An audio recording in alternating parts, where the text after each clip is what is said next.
Welcome back, you guys. This is the Art School Graduate. Today's guest left one of the most decorated advertising careers in Asia to chase something the design world had completely ignored. He made a documentary on Indian highways, built a student studio that is reshaping a community, and has spent 2 decades providing the most important design in places where nobody is watching. Ladies and gentlemen, welcome to the Art School Graduate, Shantanu Suman. Shantanu, how are you? I'm doing great, Justin. Thank you. Thank you so much for having me on your podcast. It's an honor and a pleasure. Thank you, man. So let's start at the origin. Take us back to the beginning. You know, growing up in India, what were some of the earliest things like images, places, objects that first made you feel drawing to something visual? Yeah. Growing up in India, my introduction to making any kind of visual thing was, I would say, through a single defining moment, but more not through a single defining moment, but more through, like, I would say, a series of small experiences that, like, as I reflect back, like, I mean, it seems like it all added up. But obviously, when I was living through that, like, it didn't feel as if, like, I was going to go into this trajectory or a path. So in school, like, there were painting and drawing classes, and I was part of those classes. It was part of the curriculum. I enjoyed them. But I was probably just as good as any other kid who was in those classes. So what I personally think what made a difference was that my parents noticed my interest and they went a little out of their way to support it. They enrolled me in some additional drawing and painting classes after school. And I remember one early moment when I was around 8 or 9 years old. I don't remember exactly, but I placed fourth in a painting competition where I was also the youngest participant. Back then, obviously, I mean, now when I think about it, it probably doesn't seem like a huge achievement, but obviously at that time, like, it was a big deal. But it also gave me a sense of confidence and validation at that age. It was just, okay, yeah, this is something that I can do. But at that same time, I was also drawn to more technical forms of drawing. Like, so I took this course in school. A lot of my students in India, they were taking computer classes, but they were learning MS-DOS. And I signed up for this course called engineering drawing, which was like the foundation of the 4-year engineering drawing course. It was also being taught in schools. Yes. And that experience in itself was very formative, I would say. I learned how to think in terms of 2D, 3D, orthographic, isometric views, and I ended up doing very well in that subject. In fact, I also ranked on a national level in high school. Wow. So initially I thought that I would go into something like an interior design or architecture because of that influence. But then I would say my parents were advised against it by some relatives. And the suggestion was basically that, like, I mean, you need someone in the field to back you up. And because, we were from a middle class family, my father, he retired as an engineer. So we didn't know anyone in those fields. And so graphic design, almost it happened by accident. I also didn't grow up in a big metropolitan city like Delhi or Mumbai. I was in a small town in central India. I wasn't constantly exposed to, like, creative industries. I didn't have any clear creative role models when I was growing up. So I still remember I was a STEM student, I would say, in the school. Like, I was taking physics, chemistry, mathematics, biology classes. So I was in one of the chemistry classes when our teacher asked all the students what they wanted to pursue in college. And most of the students, either they said engineering or medicine or IT. Yeah. And I was the only one who said design. And some of my classmates, they laughed and they even made a joke about how I'm going to go into fashion design and I can design their clothes because, like in India, that was the understanding of what design was. But looking back, I think that what really shaped me wasn't like very a specific influence or anything, but like a combination of all these different factors like curiosity, the technical engineering drawing, training, and a very strong family support. And I feel very lucky that even without a very clear roadmap, I was encouraged to pursue something that is very creative. And that has made all the difference. So I'm curious about this one little part. How did it feel to be the creative in the family? Because it says, like you said, your dad is the engineer. You didn't really have any big, creative influences. So how did it feel to be that spark of like, I like to draw, I like to design? How did that feel being in a circle where it was, I would say, maybe you would know best, but not readily acceptable, because it's just in the culture, it's like they push for doctors, lawyers, very big jobs like that. How did that feel for you? So now, I mean, thinking back, obviously painting or drawing, and I don't know about, the current day India in small towns, how people are thinking about these, but they think this is a viable career option or not. But at least back when I was growing up in the 80s, these were hobbies. These were not Hmm. career paths. Um, and I can't really say that I was the only artist because, like my mom, she used to paint and draw Hmm. things, and my dad, even as I said, like, I mean, engineering drawing was a course that was also taught in engineering Hmm. colleges. And so my dad had some knowledge and understanding of engineering drawing. Hmm. And when he started seeing that, like, I was passionate about it and I was good at it, he encouraged me to pursue it. So it was a mix of all of that. So I don't know whether I can necessarily say that I was the only creative in the family. There were Hmm. obviously inspirations through my parents. Hmm. I ended up pursuing a career that is more focused in the creative industry. So that definitely has been a big shift. Okay. That's good. That's good. So I just want to share a little bit about me. You're not the only one who people made fun of when you were like, yeah, I'm going to do art. I'm going to go do design. Like our stories run a little bit parallel, just a little bit different. I played sports and it was playing football, American football. My coach came to me and asked me, he was like, hey, you're Robinson. You're the only one on our roster that's getting an art degree. Are you sure about that? I was like, yeah. I'm good. Yeah. He was like, are you sure you're going to be able to get a career in it? Like, my coach pulled me aside because he was like, we check to make sure you guys are on the graduating track. We make sure credits and GPAs and eligibility. And he was like, you're the only one on a 96-man roster that's taking art. So I was like, okay, I know what I'm doing. Trust me on it. So trust me, I get it when people hit you with the laugh in your face or doubt you moments. So, okay. So before entering academia, you spent several years in major advertising agencies like Saatchi and Saatchi, McCann. What were the biggest creative lessons you took from those years that you still carry with you today? Yeah. So I basically worked about 6.5 years in advertising after I finished my undergrad from New Delhi. Hmm. And these 6.5 years were both a few years in New Delhi and then a couple years in Mumbai. So one of the biggest things that I took from my time in advertising was how to really engage with ideas and concepts from Hmm. multiple angles. I remember during my internship at Saatchi and Saatchi, I used to stay back after work. Like people, like the creative department would leave. There were still people working in the production department, Hmm. and I would just stay back in the offices and I would go through all the award books. Back then, like I'm talking about early 2000.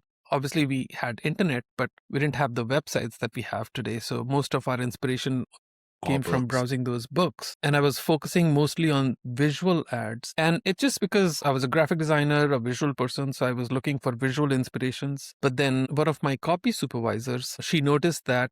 And then she started pushing me on a more regular basis to read long body copy and long copy ads. And that completely changed how I thought about communication. And then I started realizing how powerful words can be used in Hmm. shaping an idea. And then at Leo Burnett, when I joined the industry, not as an intern, but like as a junior visualizer, I Hmm. closely worked with a Hindi copywriter. And I would emphasize on this partnership, Hindi copywriter, because so in India, I mean, Hindi is not an official language. It's Hmm. spoken by a majority of the people. English is still considered like the official language in the sense like it's Hmm. used on all the documents, offices, all the advertising world, thrives on English because most of the communication happens in English and then gets translated into regional languages. So Hindi is also one of those languages where like obviously a lot of communication happens in Hindi, Hmm. but the primary communication was through English. So all the advertising agencies would have Hindi copywriters, maybe one or two, as compared to 20 or 30 English Hmm. copywriters. Anyways, I started working with this Hindi copywriter, and we just got along, and he was a few years senior to me, and we would spend hours and hours after regular work days developing ideas that were rooted in local culture. And I'm saying this not because the English copywriters didn't think, or the English uh, art directors or copywriters didn't think about local ideas, but there was something about working with a Hindi copywriter that all the ideas felt very rooted in the Hmm. culture itself. Yeah. Yeah. Yeah. And that's when I really understood that strong concepts come from the cultural insight. We Hmm. had lived through those moments in smaller cities, and this idea of thinking locally, but executing in a way that can resonate more broadly at a global level.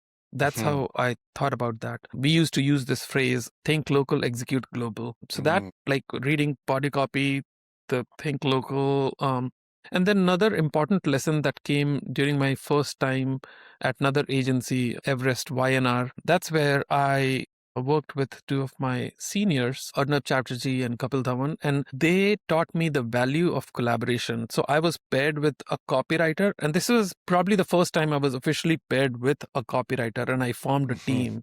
And then I started working closely with my copywriter, Antra Aneja, and that's when they inculcated this mindset of thinking in terms of not my work but our work. So not Hmm. using I but we.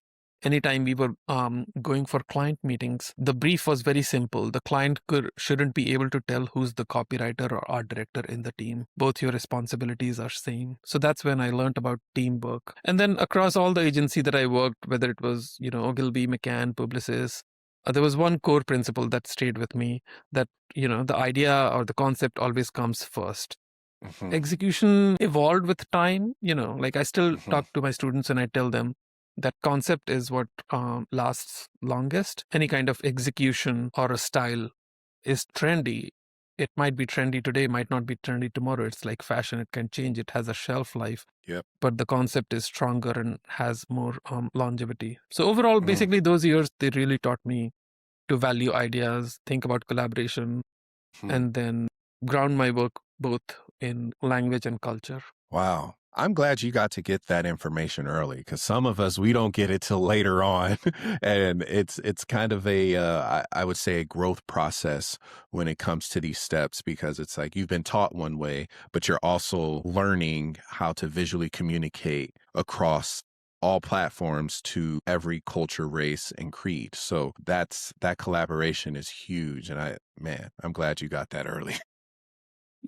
Just one more thing that I would like to add there is, when I was, year after year, when I was going through my advertising career, I did actually move through a lot of agencies. But one very conscious effort was to work with good people in Mm. advertising. I wasn't Yeah. going for bigger brand names in terms of the bigger advertising Right. agencies. It just so happened that they worked at like some of those agencies, but I was always looking to work and learn from people.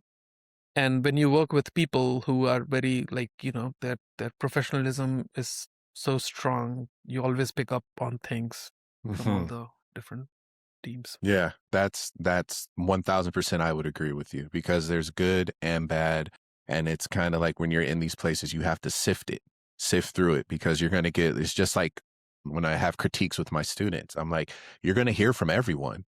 Am I going to tell you, hey, you should listen to that, you should pay attention to that? No, you're going to have to take notes, sift it out, and figure out the gold nuggets that can actually be extremely helpful to you for your project and design.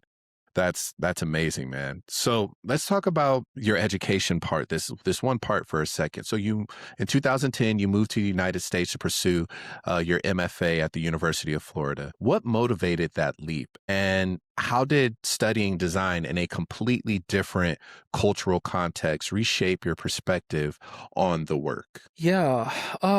2010 was a big year. In fact, 2009 or 8, I would say, because 8 is when I started thinking about that I need to pursue my higher education. 9 is when I started applying in 10 is when I actually got the acceptance letters. So the process actually started a little earlier, but yeah. So there were a few reasons why I decided to move to the US in 2010. At that time, I was, as I said, working in advertising, and actually I was doing quite well. Thankfully, I had won a lot of international advertising awards, and it just so happens, I mean, back then at least, I don't know how things are right now, but like Indian advertising, the trend was that if you win a lot of awards, you get a lot of offers as a result, higher salary and all of those things. Mhm. And so I obviously had a stable career, but I wasn't feeling very creatively fulfilled, I would say.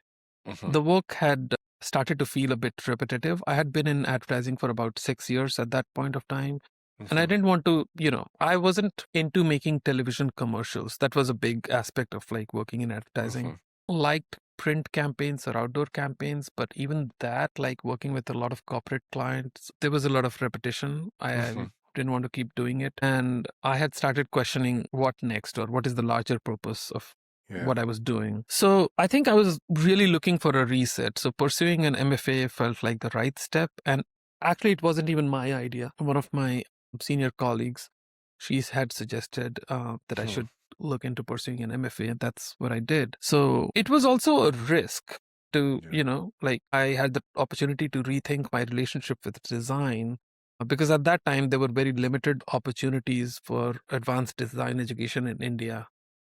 Mm. Actually, there was just one college or university that had a master's degree. So Mm. studying in the US felt like a good option, and it gave me access to like a more research driven and like, exploratory approach. Mhm. But what really changed for me during my MFA was the shift in perspective. Design was like, it was no longer about execution. I started learning about how to think, question, understand context. I was exposed to more conceptual and interdisciplinary ways of working. I Yes. think which ultimately it all helped me in the projects Mhm. that I came up with. And also thinking about like why I was designing and not just how Mhm. I was designing. So it made me more aware of my own cultural background. I started to see it as a strength that I could bring into my work that I was creating in grad school. And so overall, the move, it basically reshaped from being an industry focused designer to someone who approaches design more critically and Mhm. intentionally. And I think that's what most grad schools do. So what was the most striking differences you've noticed between design culture in India and design culture in the United States? Like we know aesthetically it looks different, but in terms of like values and what design is supposed to do. Yeah. So, disclaimer, I haven't lived in India since 2010. I've visited, but my understanding of Indian design culture comes from my early experiences growing up there, combined with reflecting on it from a distance while living and working in the United States. So, one way I often frame the difference is that design, at least in both contexts, serves two broad purposes. On one hand, I feel like it's very utilitarian. It solves problems, it communicates clearly, and serves as like a function. And then on the other hand, it's reflective. It Mhm. captures, I would say, the spirit of a place, like the time and a community. In both India and the US, I feel like these roles of design, they exist and sometimes they can overlap beautifully. And, like, of course, the foundational principles of design, like what we teach to our students, like Mhm. hierarchy, balance, gestalt principles, they are universal. Like I would say, whether they were taught in India or not, but at least like there were some similar principles. Yeah. They give us a shared visual language that allowed designers to work across different cultures. But I think where the difference becomes really striking is in the values and the intent behind the work that is created. Mm. So I would say in India, I mean, as I experienced design to me, I mean, back when I experienced, and obviously when I see the design coming out of India, it's very expressive. And like I would say, Mhm. it's deeply embedded in everyday life. Mhm. You can see it in the hand painted signage, walls, truck art, local shop signage, street posters, Bollywood billboards, and things that are not necessarily created with the formal design system using the Mhm. Bauhaus or the Swiss principles, but they are incredibly rich in character and meaning. And they're not just like functional objects, they are actually like cultural artifacts. And then visually, obviously, Indian design, it tends to be very bold, like the use of color and layers. One thing that I just talk about Indian design is it's a very organized chaos. It feels Yeah. chaotic, but that chaos has a meaning to people who understand that chaos. And it's kind of a reflection of the society where, there are multiple voices, languages, and identities all coexist and also compete for attention at the same Yes. time. So there's less emphasis, I would say, on restraint and more on visibility, on being seen, on being heard. And that's what design in India looks like. Mhm. And it's also very accessible, even without like any formal training, like going to a design schools. People can engage with it, understand it, and contribute to it. Like most of these sign painters, didn't go to design schools. Mhm. They are still contributing to that culture. Mhm. Whereas in contrast, in the US, design, I think, is very system driven and it's very structured. There's also a very strong emphasis on clarity, usability, efficiency. It's obviously like a form of problem solving. Yes. And a lot of this, I feel like it comes from the influence of like the Bauhaus movement, Swiss styles, prioritizing grid system, minimalism, Yeah. hierarchy. So obviously visually it often feels a bit restrained. Again, Yes. restrained to me because like I have experienced design in a different culture. Yes. So design here looks a little more cleaner, more controlled, more intentional. It's expected to, like guide behaviors. We talk about like user experience, user interface design, and all of that. It communicates very quickly to the point. It can also, like, because it's based on a system, we talk about scaling it. Like you design a logo that can exist on a favicon, but also exist on a billboard. So it Yep. scales across all Yes. these different systems. There's also very clear distinction between what is considered good and bad design in some cases based on Yes. like some of these established standards that we have. Mhm. So if I had to simplify the difference, I would say Indian design, leans towards expression and storytelling. Not that US design doesn't have storytelling, still US, there's more inclination towards efficiency and clarity, usefulness. One embraces like density and multiplicity, and the other one is about reduction and I would say order. Yeah. And, like I don't see these as opposites. They can be complementary. I mean, we live in a globalized world. It has started to like the entire international design culture and globalization has started to blur these boundaries. And we see more of these systems, like, thinking about in India and beyond. There's a growing appreciation for Indian design in the US. US, is a melting pot. Like there's so many different cultures represented through design. There's a very funny example that's coming to my mind. Like I often compare design to food. Like, I mean, Indian design, like Indian cuisine, it's very layered, rich, it's full of spices. Again, like not to, I mean, American design can use spices too, but yes, it's more minimal, I would say. Yeah. Your culture originated the spices. So yeah, we get it. So speaking of, one of these pieces I came across was a documentary you worked on because it's spanning that culture, that visual storytelling, and it touched home on some important things that you were needing to share. So it's like your work spans Hindi typography, vernacular art, and documentary filmmaking. All of it is rooted in this visual culture that exists outside the traditional design space.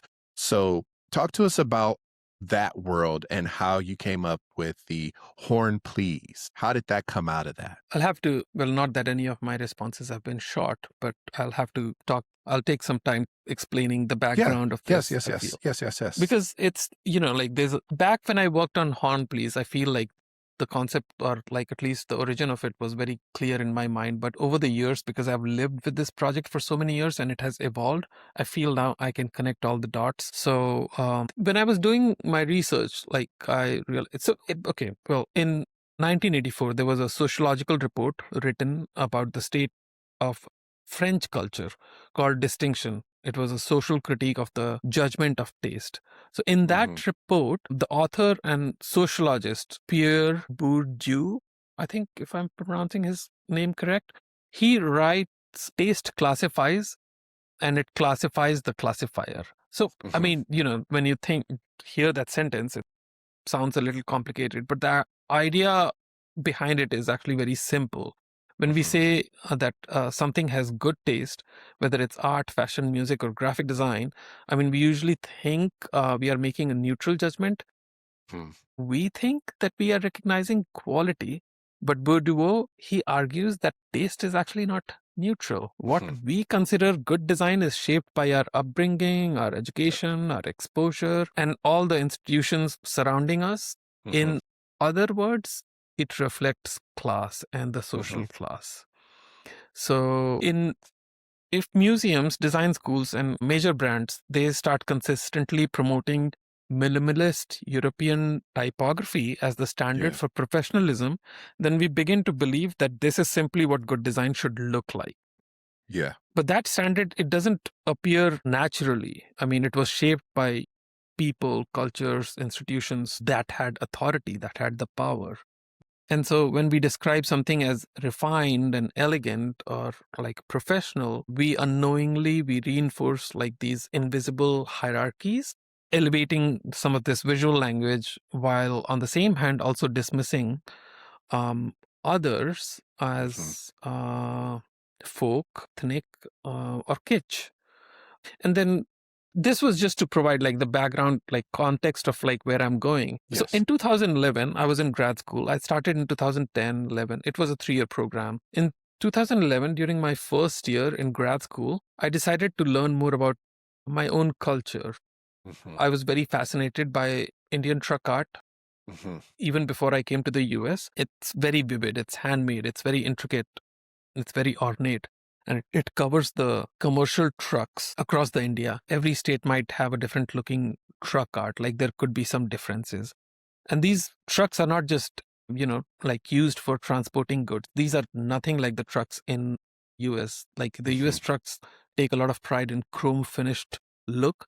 Indian Yes. trucks are handmade, very ornate, hand painted with a lot of messaging. So for drivers, like they spend weeks and months away in India. They spend all this time away Hmm. from home.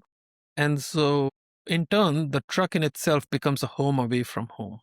It's Hmm. decorated. So they start decorating these trucks as if it was their home with poetry, with messages about devotion, culture, political imagery, humor, longing for their families, pride in the family, culture, or country.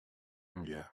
And this aesthetic over the years, because, it wasn't represented in museums or taught in Hmm. schools, it often got labeled as kitsch or low Hmm. art or something that exists on the streets. And before going to grad school, I'd never cared or wondered about what does the word kitsch or Hmm. vernacular actually mean. And so that labeling, it kind of intrigued me because grad school was all about research and Yeah. finding out the whys. And then I started asking about who gets to decide what counts as an art and what gets labeled as Hmm. kitsch. And then I started doing my research. And then obviously I started discovering something that was a little more striking about Indian truck art itself. So I graduated from University of Florida. University of Florida had an amazing, it still does, has an amazing library system, which I think most R1 universities probably do. I never knew about interlibrary loan, that I could still sit in Gainesville, Florida, and I could have access to all these books across the country in different Oh, libraries. yeah. So once I found out about that, I started looking for articles, newspaper articles, books, journals that had any mention of Indian truck art. I found some articles, scholarly articles, I would say, that were written about the truck art, but I also realized that almost 90 to 95% of those articles were written by journalists who were from Western countries. Mm. They had visited India for a short period of time, and their understanding of the culture, based on what I read, seemed a bit limited.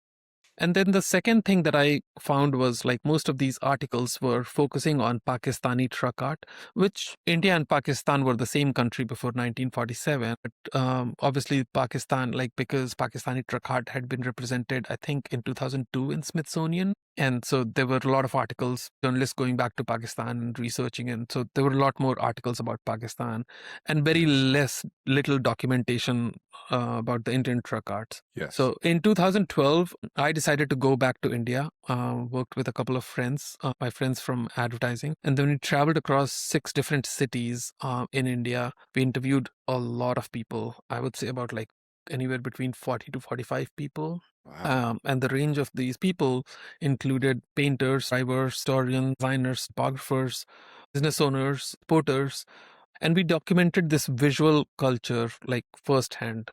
Yeah. And so that became the foundation of my MFA thesis and the documentary called Horn, Please. Another thing about, so again, I'm going back to this idea of kitsch and vernacular. Just to provide a little context of like how some of this work was influenced. India, as I said, India and Pakistan were the same country before 1947. That means obviously India was under the British rule for 200 years before that. So under that colonial rule, there was art education in India, but the centers, there were 4 schools that were termed as art schools. And you would think like the assumption would be the schools would be where like in cities that were culturally rich, but actually those 4 schools were business centers. And the schools were established to teach Western ideas of painting, sculpture, perspective, and realism as the highest form of art. So in fact, many traditional Indian practices, including like decorative painting, street art, and artisanal work, those were all categorized as craft, decorative art, and not fine art. So that distinction, as I said, like any, it sounds harmless, but it creates a hierarchy, this invisible hierarchy. Yeah. Fine arts goes to the museums and crafts stays on the street in the bazaars. And that's where the term bazaar comes from. It means streets, it means the market. Fine art becomes like this intellectual thing that is taught in schools, whereas craft is very just functional based. So truck art got termed as vernacular, and the word vernacular itself it has an interesting history. It comes from the Latin word verna, which means slave born in the master's house. It carries a history of hierarchy. So it reminds us basically that language, again, it's not neutral. It carries power. How we define terms, how we keep using those over and over again. And then culture, basically, in this sense, like, it assigns that value. It decides what is elevated, what is preserved, what is dismissed or ignored. And so what enters museums and what stays on the streets, all of that. So again, like, when I use Hindi typography in my work in spaces, like, over the years, I've started using more of Hindi typography in my work. It was very intentional, like working with Indian vernacular aesthetics and the Devanagari script, which is the like Hindi typography. It's like, as English is known as Latin script, Hindi is Devanagari script. I started doing it not because any of the clients were asking me to do that, but because just I was intrigued, I was curious, and I just wanted to explore my own culture. And I was using it in like, my own work. I wasn't really trying to do any client work. I was just like based on my own, I was trying to question an assumption of whether Hindi typography can have that place. That questioning whether like the professional design, should it only default to the Western visual grammar or the script. So that global design, like, questioning that it was not neutral. So I started introducing Devanagari in all of those spaces to expand the visual language. And so that for me was like taking agency over my own work. Yeah. And so, yeah, that's how I basically started using Hindi in my own work. That was little mix of like what truck art and the vernacular. So, what did it mean to you to document something that nobody else thought was worth documenting? Yeah, as I said, I began my research in 2011. The, what struck basically the absence of documentation. The art form in itself had existed for about 70 or 80 years before 2010 and 11. But there was no formal documentation. I spent a couple weeks looking at, like, as I said, like University of Florida had a very amazing library system. It was connected to all the major libraries. I could have access to journals, books. And even with all of that access, I couldn't find a lot of mention of Indian truck art. So what I did was whatever I found was, as I mentioned, like, I mean, either it was written by like journalists from Western countries or mentioning a truck art of Pakistan. So that absence of documentation, it became my motivation. And it made me realize that like sometimes what we choose not to document says just as much as what we do. And in this case, like it was an entire visual culture that had existed for such a long time on the streets of India. It was embedded in our daily life, but had been overlooked. And it was like, nobody else was to blame for it. It was us. Yeah. Care enough for it to document it. So that's when I went back to India. As I said, I spent 6 weeks traveling to different cities across India with the help of my two collaborators and friends from advertising. We went to multiple cities, viewed around 40 to 45 people, truck painters, drivers, typographers, historians. And so something that I found was that truck art, some people might think about truck art when they look at it, it's beautiful, but it's not just about decoration, it's about identity. In a country like India, trucks are used like as a commercial vehicle for business, but owning a truck is like a huge marker of like pride and achievement. And the way these trucks were painted with symbols, typography, colors, messages, it becomes a way for the owners and the drivers to express their individuality, their belief system, humor, even aspirations. Basically, like, I mean, the people who were associated with this industry, that like, I mean, they were just like some amazing stories. Yeah. There was so much that we had been overlooking for years. The artists and the painters that I met, they were very deeply committed to this tradition, but they were also afraid that it was getting lost. It wasn't widely recognized or documented. They were preserving something cultural without necessarily being acknowledged as cultural contributors. So in many ways, that in itself became personal to me. I started seeing some parallels between the work that I was documenting and my own journey as a designer. Like, I mean, thinking about like truck as like this uniquely painted vehicle or artifact to create an identity, while I was on a journey to find my own identity as a designer, like someone who was navigating through all these different cultures and expectations, and then coming from a background where like, the creative career wasn't the norm. I related to the sense of this like persistence and belief that basically a lot of people around me didn't understand. To me, documenting something that nobody thought was worth documenting was really about recognizing value where it had been overlooked. It was like saying that like everyday practices, whether it was termed as vernacular or not, working class people, their expressions were just as important as anything that we traditionally consider like as high art or high design. Yeah. Okay.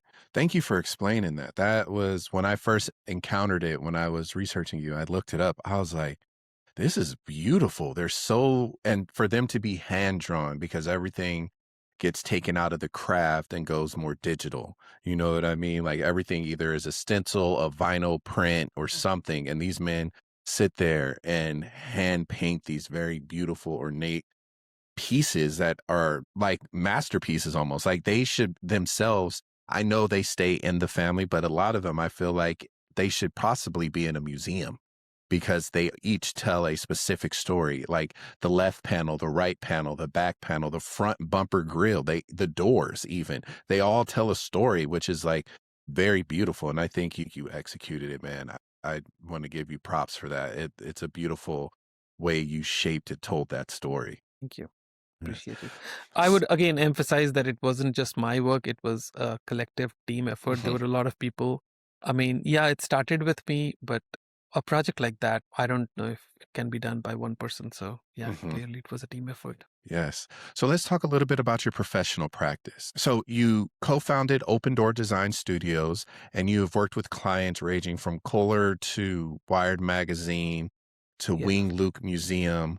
How does working across both cultural projects and commercial clients shape your creative practice? Cultural projects and commercial clients. Okay. So there were three of us initially, three friends from grad school who co-founded Open Door Design Studio. Ultimately, it was two of us. Open Door Design Studio, the acronym is ODDS. That's why we picked that name. So like many small studios, we didn't have the luxury of being selective in the beginning, basically just trying to build credibility to find projects and then prove that we can handle larger clients while still supporting. We were very interested in supporting smaller local family owned businesses. So it was always a constant balance between sustainability and the intention. Anyone who has started a small business would understand that. Yeah. So on one hand, there was a real interest in cultural and community-driven work, Yeah. especially projects that connected to identity, storytelling, or the arts because of our, art background. So Yeah. that came naturally to us. But on the other hand, we were also running a business from the ground up, starting basically from our living rooms and then moving on into a shared co-working space, sharing a desk, and then eventually moving into a small rental office space. Commercial clients were important. They were essential. They gave us the financial stability to keep going, and then in many ways made it possible for us to take on some of the other smaller businesses, family owned businesses, or meaningful projects that didn't have larger budgets. So it was, I would say, very much a hustle. And again, like one of the bigger realizations during that time was that like this creative process, what we call a creative process, or like, most people who think of a design studio, that creative process is a very small part of running a business. A lot of our time was basically spent on things like client meetings, communication, emails, proposals, project management, finances, also community engagement. Running a business forces you to be an extrovert. Yeah. So creativity basically, like it had to exist within those constraints with everything around it. So, but then I think that's where, the real learning happens. So working with some of these commercial clients taught us how to be more structured, efficient, and strategic, and how to solve, like these problems clearly and communicate ideas in a way that aligns with our day-to-day business goals. But at the same time, like cultural projects, they allowed us to slow down, to be more intentional, exploratory, bring in those layers of meaning and identity and storytelling to the work that we were doing.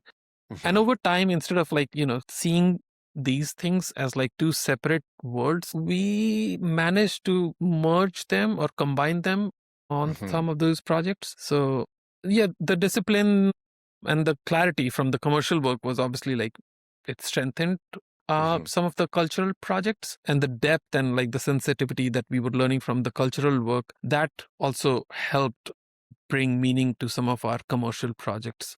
So some of these opportunities to work with organizations, like Kohler. And by the way, the Kohler project was like, again, like it was a collaboration between Kohler was like, it was for, project was called Reinvent the Toilet Challenge. It was like, we were designing a toilet inside a shipping container that was participating in this international toilet fair in New Delhi. Got it. And then the global creative director of Kohler just wanted to use truck art as the visual language to explain all the process. So looked up truck art online on Google and then found me. And so that's how I got involved in that project. Got it. But like the toilet technology itself was developed by Caltech engineers. So like design was used as a storytelling process. That's how that happened. And then we were fortunate to work with Wired London and then Wing Loop Museum. That came from some of the work that we developed through Kohler. So overall, working across both these spaces, they taught us how to balance all of this together. So while being in that space, did you find it more difficult to incorporate culture, like you guys' culture, or was it more of we're designing to survive? I think, in the beginning, there were definitely clients where we had to do both. Like there were clients that were like, that came to us. Even, like the clients who came to us because of like the work that was deeply involved in like cultural roots, like, they still wanted the same discipline. I mean, the money was probably not as much as some of the other clients. But then as we started developing some of this work that got recognized internationally, the culturally driven work that got recognized, that brought in, like, that helped us build this reputation that Yes. some of the bigger clients came to us, and then we were able to ask for a higher fee. Okay, that makes sense. Yeah. So let's take a step now into your next. Man, seems like you've had many lives to live. Now we're going into education. So, in 2016, you joined Ball State University and you founded Studio 165 Plus, a student-ran design studio where students work with real clients.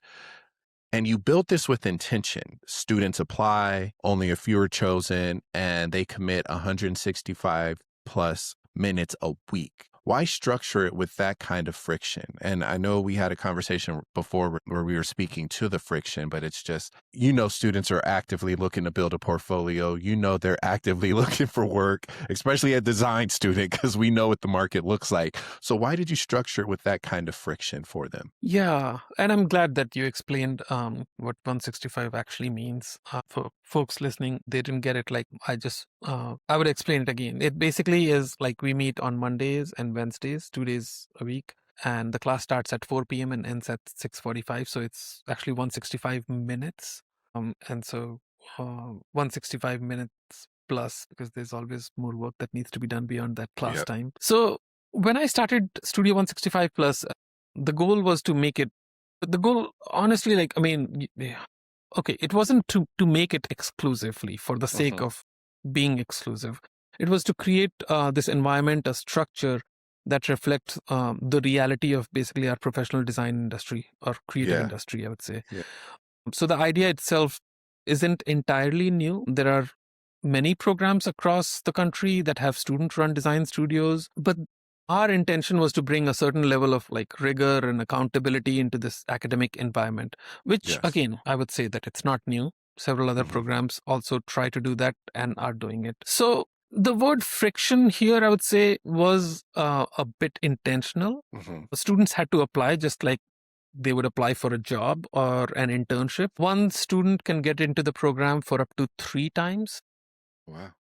And even if a student has already been in the program, they still had to reapply each semester. Nothing was guaranteed.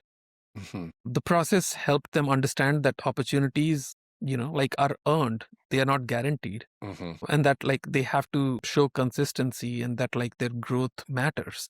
Mhm. And so the expectations were very clear from the beginning. We basically spend the first few weeks when students are enrolled in the class, we spend Mhm. the first couple weeks or a few weeks, I would say, not just on designing, but talking about our roles, responsibilities, communication, etiquette. Students, they very quickly realize that they are not just designing for themselves, because most other Mhm. classes where they are the designer and the client, that's what they are doing. But Yeah. here, there is an actual client. They are working for somebody else at somebody else's time or money, and they need to justify their decisions and present their ideas clearly and be Mhm. accountable. Accountability becomes like a very big factor. So this 165-minute commitment, it's symbolic, but it's also practical. It reinforces the meaning that the work takes time, focus, and Mhm. discipline. And I think what this structure does, it creates a kind of like a safe pressure. And I say safe Yeah. because it's still within an academic setting. So it simulates the challenges of this professional world with like all these deadlines and collaborative environment. And I would say collaboration again, like, I mean, this is one of those fewer classes within School of Art where students have to work in a team, and working Yeah. in a team for somebody who's new to this environment can be challenging. So within those environments, the students, they realize how they can still learn, they can make mistakes, and they can grow without like real world consequences. Because Mhm. right now, the consequence is basically like at the worst lower grades. Mhm. But if this was the real world, then yeah, the price could be higher. Mhm. Basically, I mean, over the years, I mean, so we started in 2017, spring of 2017, Studio 165, a semester after I joined. And then we are in our ninth year. Wow. We have worked, I would say, on over 175 different projects in these Wow. 9 years.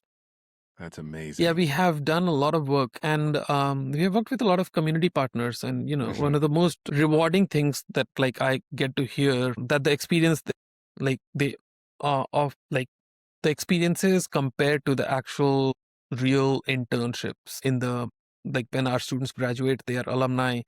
they come back and they talk about like how the Studio 165 experience actually prepared them for the real world. So again, the friction here is not meant to discourage students. It's just meant to prepare them and to like Right. elevate the standards.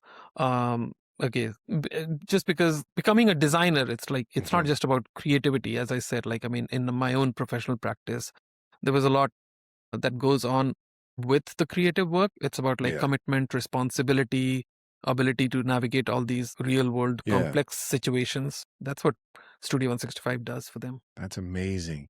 So you tell students to think of clients not as clients, but as collaborators. And most professional settings, power runs in one direction. So what broke that frame for you?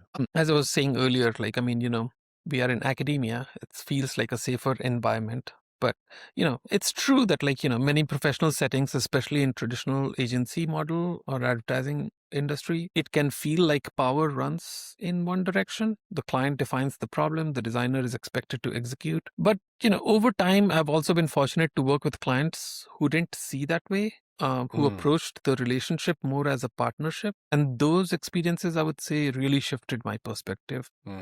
So what I realized is that, like, designers are not just service providers.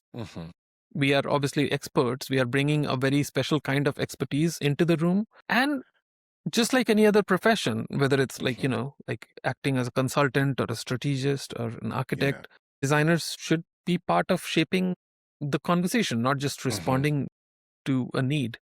And that's something I try to emphasize with my students.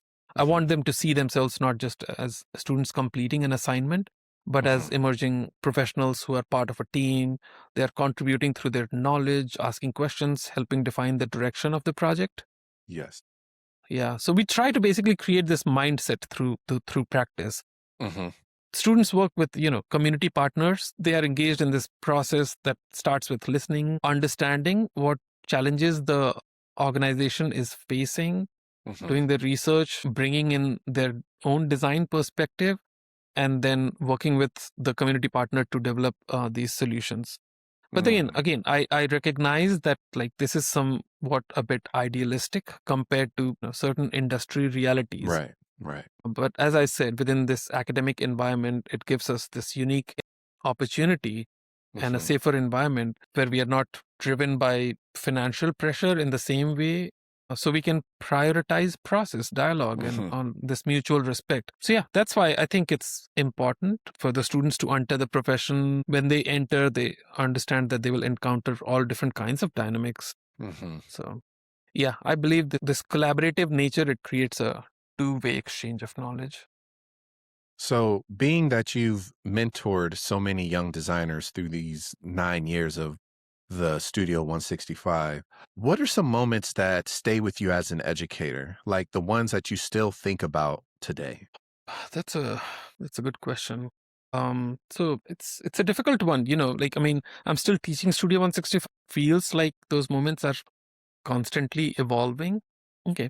Well, there are a few things I would say that probably stay with me. One of the most meaningful aspects of Studio 165 Plus is seeing the relationships that form between students. Students, when they are accepted into this program, into this course, they are from all different levels within the graphic design program.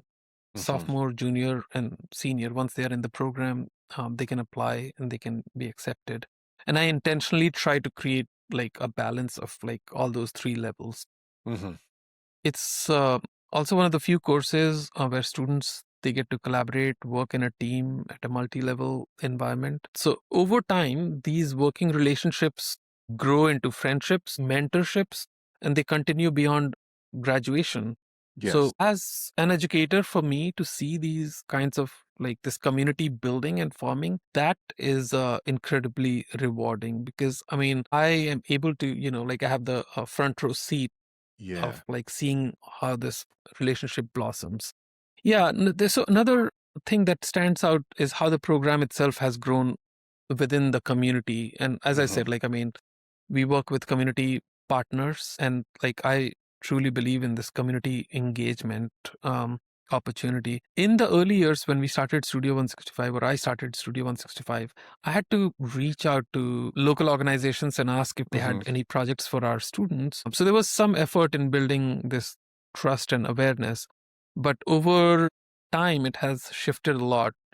Honestly, right now we are booked a semester in advance. I mean, we Wow. receive referrals regularly, and then people in the community, they recognize the name of Studio 165 Plus, sometimes even more than they recognize like me as a person associated with it. Wow. And so that I feel like, I mean, the work has built credibility over time, and that just says something about it, and I feel really proud of it. That's good. Yeah. And then the one more thing that I have also seen through Studio 165, and I'm not sure if this happens in different universities, probably does at universities like small town, like towns that like where the biggest employer is a university. I've heard this term like the town and gown divide. Whereas the town is like the people living in the community, and the gown being the university itself. I feel like a program or like a course like Studio 165, where the students are so immersed and engaged with the community, it helps narrow that divide and Hmm. build these new relationships. Yeah, like our students, they come from, like, I mean, different communities. They live in this city for 3 or 4 years. And I feel like sometimes they feel disconnected to the city, but like through some of these projects that they are working, where they are, in a way forced to go Yeah. and do their research in these communities, they start engaging more deeply, attending community events, supporting local businesses, and understanding the overall neighborhood dynamics. Yeah. Some of the students even end up knowing more about like what's going on in the community, come Yeah. back and tell me about like all the things that they know about like their neighborhoods, and that's Yeah. really powerful and wonderful, I would say. That's cool. Okay. So I like to throw this section in here just so people can see where people's heads are at. So this is your quick fire section. I'm going to just ask you this or that or question, and you give Mhm. me the best answer. Okay. Okay. So design or filmmaking, if you had to choose one. Design any day. I am an accidental filmmaker. I mean, I'm glad I was able to do that, but I'm not a professional. Mhm. No, I have a lot of respect for people who do it professionally. That's a lot of work. Okay. Favorite typeface right now. I'm going to name a Hindi typeface. It's called Anek. So can you spell that for us for the listeners? So if they want to look it up. Anek. Anek. Okay. It means many in English, but it's available through Google Typeface. Okay. It was, if I remember correctly, it was designed by the Indian Type Foundry. Okay. Biggest misconception about design education. Oh my God. Should I actually say that? I don't know. Well, I'm sure a lot of people have heard this, but people who can't do teach.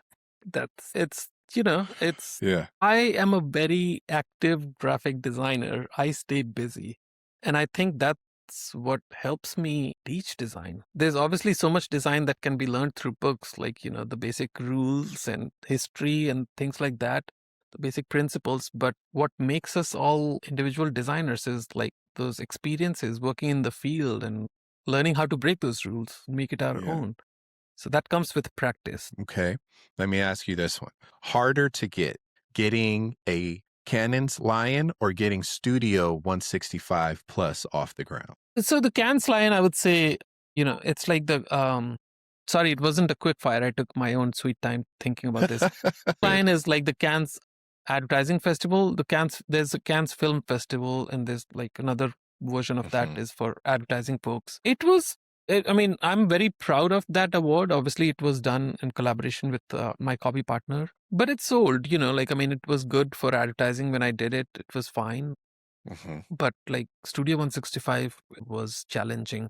Mhm. Creating something new, not new, but creating something, a course, like starting anything in academia, it takes time. Mhm. And it has taken years to build this, and we are still working on it. It's work in progress. Okay, last one. One word that describes great design. Context. Okay. All right. So man, we are rolling. So let's just get us to these very kind of thought-provoking questions for you. So you spent more than 2 decades working as a designer, filmmaker, creative director, and educator. What has design taught you about the way people actually see and understand the world around them? What has design taught me uh, about how people see and understand the world? Yes. I would say over the years, I think of design not just as a profession, but as a medium and a reflection of the society that we live in. Design kind of it reveals who we are, what we Hmm. value, what we aspire to do, and what we lack. I also think that it sits at this intersection of like culture, communication, and human behavior. And because of all of that, it has taught me that people don't just see the world, they interpret it through this layers of Hmm. experience, memory, and context, as I said. And we often talk about design as problem solving, and that's true, but it's not unique to design. I mean, Hmm. a lot of other professions also have various ways to problem solve. What design does differently is that it gives form to those solutions in ways that people can feel, Hmm. understand, and engage with. So it has taught me that this perception that we form, that it's not universal, the same visual, the same message, they can mean very different things to different people based on the context, based on their background, culture, and their lived experiences. Hmm. So, as an educator, I often tell my students that yes, they need to learn the principles, like which are, Hmm. basic, like your the typography rules, Yep. hierarchy, composition. But equally important for them is to understand when and how to adapt or even break Hmm. those rules in those meaningful ways. Because ultimately, design is about communication, and then Hmm. communication is very deeply rooted in human experience.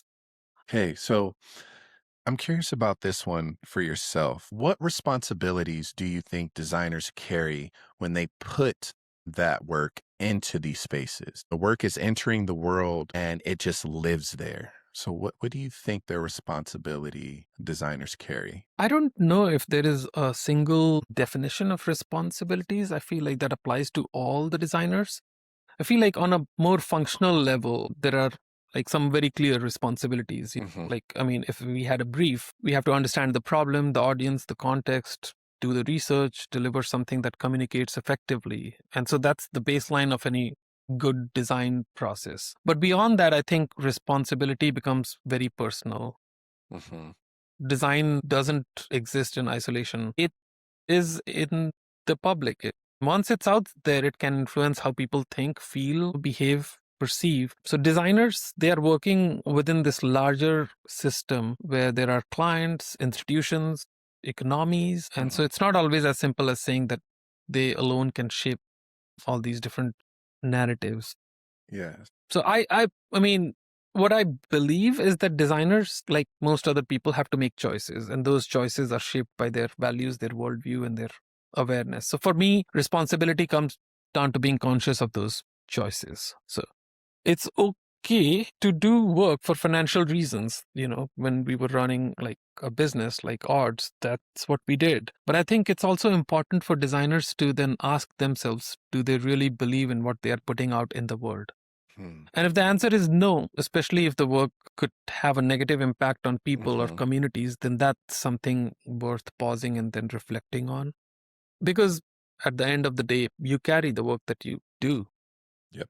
Design, it has the potential to do a lot of good. It Hmm. can strengthen communities, it can create, visibility or bring people together. But if it is approached carelessly or purely based on self-interest, it can also exclude, misrepresent, or even harm communities. Hmm. So I don't see, again, like, when it comes to responsibilities, I don't see responsibility as this like strict rule book for more of, but it's like more of an awareness. Hmm. Like people have to find a balance between their professional obligation and their Yep. personal ethics. Yeah. Okay. Design, I feel like it's a privilege.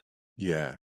Being a designer is a privilege, and it comes with responsibility, being thoughtful about the impact that we create in this world. Shantanu, we have been rolling just a few more questions. We're going to touch a little bit now on your legacy. What kind of ripple effect do you hope your influence will have on the future of design? You've lived many different lives. You've traveled and seen things most designers will not be able to see.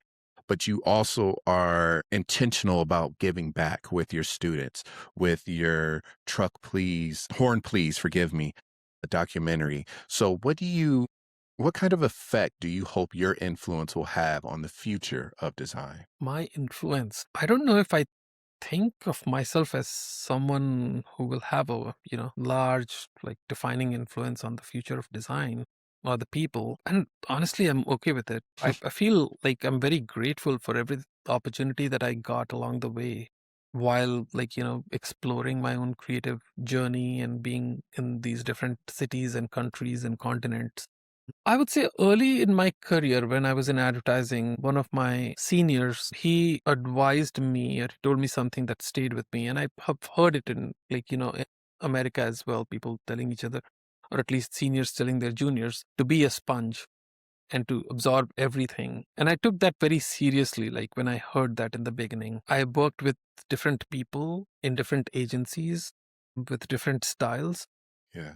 And I tried not to be afraid of those new environments. I was Hmm. able to take risks. So I think that mindset is what kind of eventually gave me this confidence to take bigger risks, like Hmm. moving to the US. I am the first person in my family, any relatives, to move outside the country. Wow. Nobody had even traveled outside India. Wow. So that was a big, when I say risks, like, yeah, I mean, I remember when I was like trying to learn about like design programs in the US, I didn't really have a lot of people to talk to or Hmm. understand what to expect in this new country culture. Hmm. So everything was new. So again, like, I mean, I would encourage younger designers basically to stay curious and then be open and willing to take risks, Hmm. especially when the path is not very clearly defined. Based on my experience, that's what I can say. But also, when I think about Horn Please as a project itself, I have seen some of the impact that was created through that project. I have heard from younger designers of Indian origin, Hmm. both in India but also like studying in the US, Yeah. especially from smaller towns in India, who felt encouraged to pursue design, like looking at my Wow. journey where I am, to take their like cultural background and then take it as seriously and as a source of inspiration. And so I feel like that's very meaningful to me because I come from a similar context, even at Ball State University, where I currently teach. On a regular basis, when I meet parents, first gen students, like Hmm. where like they are the first ones to go to college, have no experience or understanding. And the first question is like, I mean, what kind of career opportunities will Yep. my kid have after graduation? I feel like, I mean, I can just tell them my story and explain that Hmm. if I, coming from a small town in India, can do this, your kid has a lot better prospects and opportunities than I do. Right. So yeah, like, I mean, that's definitely, I've seen that impact. And one more thing that I would say here, and this is again like going back to that point about like talking to younger designers Hmm. from India or of Indian origin, something that I have encouraged younger designers is to document their culture, like in Hmm. this case, like, my own culture. Because as I said, like, I mean, when we made Horn Please, there was no proper documentation. Hmm. And I remember being on this panel discussion with Cheryl Miller. She's like Hmm. a professor of design. She spoke about the importance for designers to like from underrepresented communities to become writers and historians Right. and then write about their own work, because if we don't document these stories, someone else might overlook or misrepresent us. Yep. So that stayed with me. And I feel like I like to pass it on to I'm not, like I'm not a born like writer. My comfort zone is design. Hmm. But I've started thinking about like writing or at least talking about my work, which I've been doing for a year, like for years. But now I encourage students to do that as well. Hmm. So obviously, I have seen a lot of students and younger designers. They have used Horn Please as a starting point for some of their Hmm. work, not just as a project, but like as a research and methodology or for Yes. documentation and storytelling. I mean, if I have any influence, like I hope it's just that direction, encouraging like these younger designers to look inward to their culture, be proud of like where they are Hmm. from and what they can bring to the table, and then just document it all and document with care. design is like, again, not just about like making things. It's also about like preserving all of this knowledge and contributing to this like larger cultural memory, if we can say. Yeah. And lastly, what is something you would tell your younger self, knowing everything you've gone through, your ups and downs, and the successes, your wins, your losses? What would you tell your younger self? I have thought about that question a lot of times. I honestly don't know if I have a good answer for that. I don't really have any regrets for what I have done so far. I've said this earlier. I'm actually very thankful for where I am and what I've been able to achieve. Say, like, when I think about that question, well, actually, maybe I can put it in a different way. I spent a lot of time, well, it was actually just 6.5 or 7 years in advertising. It felt like a long time. But I spent a lot of time working. I still do Yeah. work a lot. But I value a lot that I gained from my advertising days. But I wish I could tell my younger self to take a break, explore, travel. But again, as I said, I don't have any regrets. I feel like I've done a lot of that traveling myself. Hmm. Sometimes when I think of that question, I think of it as like something that I regret. But as I said, there are no regrets. I've been very That's fortunate, good. very thankful for the community, like, the community of people that I was part of, like in India, Hmm. community that adopted me or welcomed me in this Muncie community, at this Ball State community, this international community. I have been very fortunate, along the way. That's amazing. Well, you guys, thank you so much for listening to our podcast. My name is Justin Robinson. I have the man who has lived many lives, creative lives, and he is still creating and still forging forward through academia and helping more students. The great, the talented. You guys should definitely check him out. Shantanu Suman, and this is the Art School Graduate Podcast. We'll catch you guys later. Peace. Thank you so much, Justin. Have a wonderful day.